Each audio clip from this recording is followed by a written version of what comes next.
Hey team, it's Keaton with Tribe, and I'm going to go over some breath work in terms of doing some bigger lifts. In this case, for your week on hitting those 1 or 2 max reps during your lifts.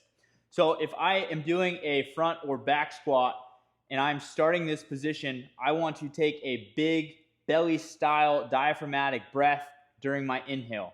If you have a belt on, make sure that it's not completely tight.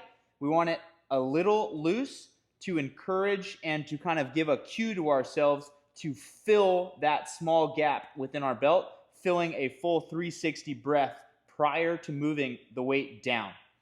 As I go down, I am holding my breath into my deep squat. At this point, it's kind of a personal preference. I like to continue to hold my breath on the way up to encourage no crunch or fault between the body and the spine. Or you can learn to exhale on the way up as well to really force that body to stay tense on the way up as well.